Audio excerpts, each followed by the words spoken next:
Hello and welcome back to Marie's Mindful Makes. Also, welcome Pink October. Pink October is Breast Cancer Awareness Month, and October has been designated as a month to raise awareness about breast cancer overall, but particularly about prevention of breast cancer and early stage detection of this cancer that occurs in roughly 1 of 8 women. October is also used as a campaigning month to raise money for funds to go into breast cancer research. And I thought this is a great opportunity to talk about ways to solve for breast cancer patients, whether you have somebody that you personally know or you want to contribute as a volunteer to an oncological clinic by sewing something for them. So that's what we're going to be talking about today. Before we start, I just overall want to say that I think it is so important to talk about women's health because women's health continues to be structurally disregarded. There is, in recent years, there's been more awareness and also more research into gendered health, so the gender differentiated impacts of our health policies and medical research and all of that on different genders. But still to this day, women are dangerously underlooked at in medical research and practice. If we look at it from a different side, we can also see that women's health continues to be legally undermined if we look, for example, at the backlash against the access to abortion, which is a really big women's health and healthcare issue. If you as a woman often feel as if your pain or your symptoms are not taken seriously or are disregarded at the doctor's office, chances are you're very right, and the problem isn't you, but the problem's patriarchy. Remember a few decades back the infamous diagnosis of female hysteria? We've really not come that far from it. But disregarding women's health and women-specific symptoms can be really dangerous and life-threatening. Only recently has it become more widespread that, for example, the symptoms of a heart attack are wildly different in men versus women. But if we're talking about, generally raising awareness about heart attacks, we're always talking about the men's symptoms. Similarly, a lot of the medicine and the treatment that is being developed is developed based on an average patient, that average patient being, however, a tall, white man, disregarding the bodily functions and hormone cycles and all of that of women. So yeah, we really have a very long way to go to reach health equity. Today I'm wearing a twig and tail driftwood blouse in a light floral cotton fabric. I'm also wearing a reversible turban by Bags & Clothing Store, which is a brand I found on Etsy. I've sewn my turban in 2 layers of very lightweight and drapey tencel jersey, which in my opinion is the most comfortable and soft jersey fabric on the market. Now that you had a better look at my outfit, let's talk about how it connects to Pink October.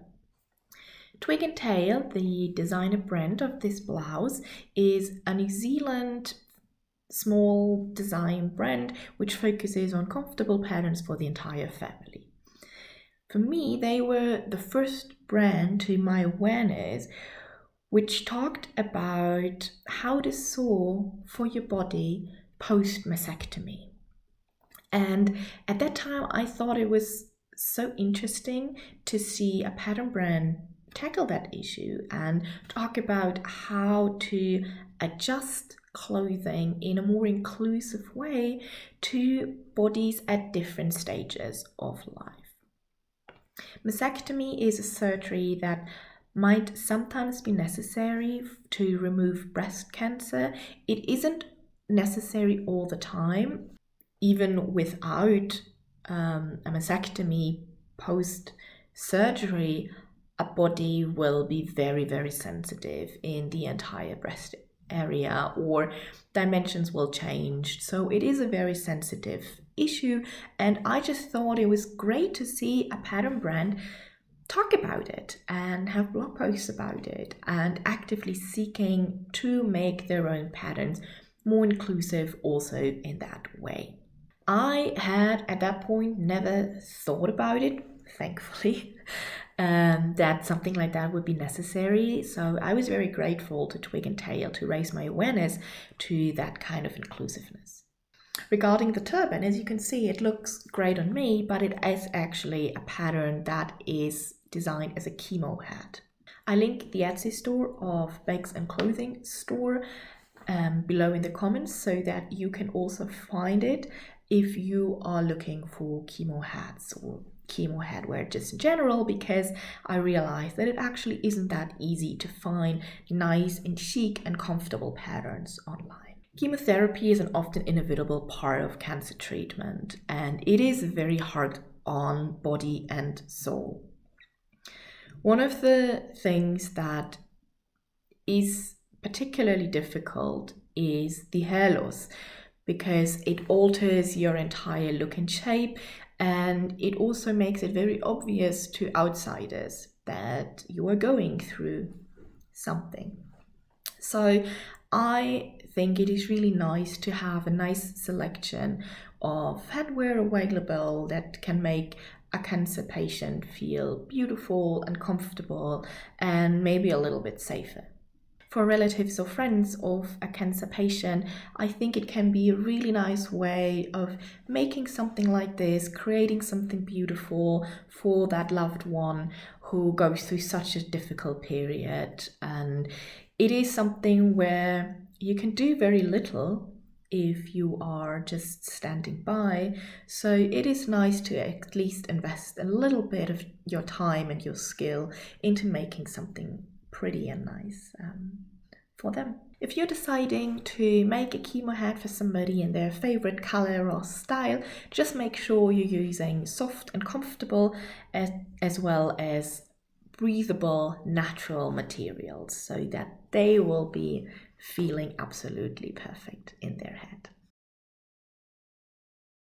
To release pressure, weight, and pain after breast surgery, and also to give emotional support to patients, sewists and sewing groups across Europe have been making and donating heart-shaped pillows for years. When I learned about this year, I reached out to a friend in the local women's clinic who pointed me towards the Verein Herzkissensprojekt.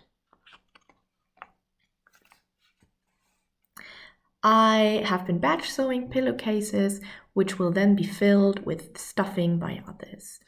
In a world where women's health and well-being is so often disregarded, it feels like a beautiful act of solidarity. So yeah, that is something that you can do if you want to volunteer, contribute somewhere.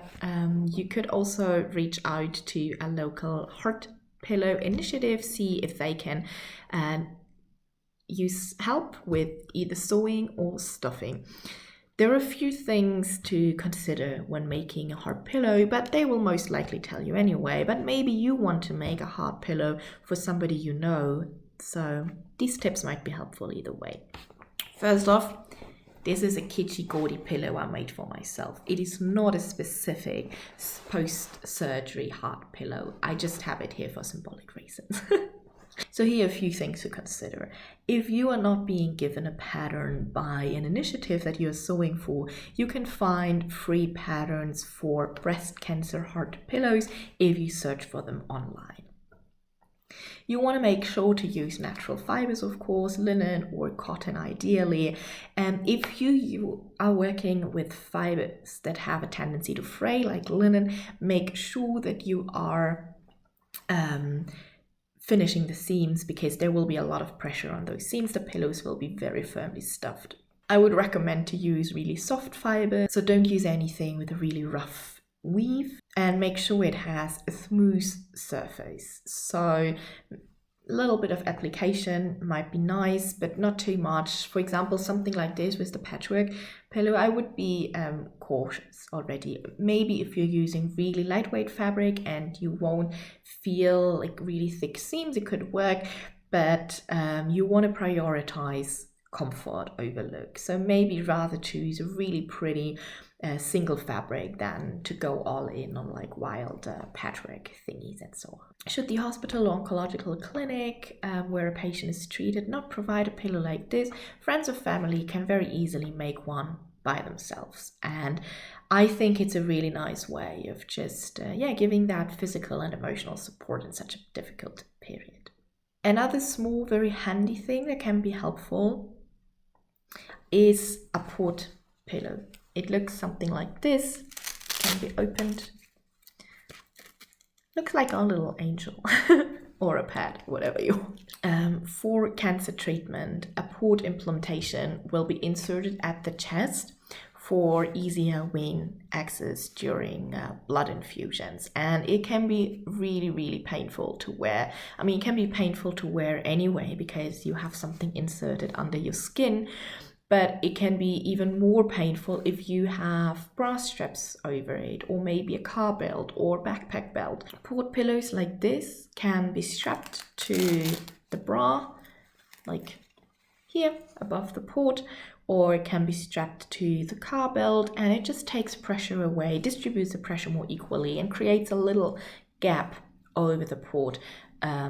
So it gives a little bit of relief, and I'd say take all of the relief you can get if you're going through something like that, right?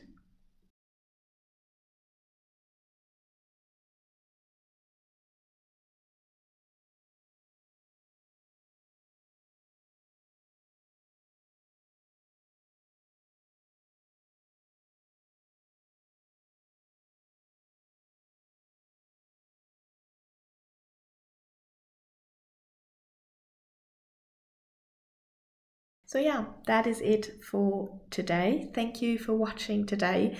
If you have a relative or a friend who is currently going through cancer treatment, I wish you and I wish them all the very best and good recovery. If you watch this video because you are interested in sewing, handicrafts, or in breast cancer awareness, well, make sure to spread the word about early stage cancer detection. It is so important that we go to our checkups, especially in a world where women's health is so often disregarded. We really need to make sure to take care of ourselves and to take care of each others. If you like this video, subscribe. I have new videos coming out twice a month, and I would love to see you back next time. And until then, I wish you all the best. Goodbye.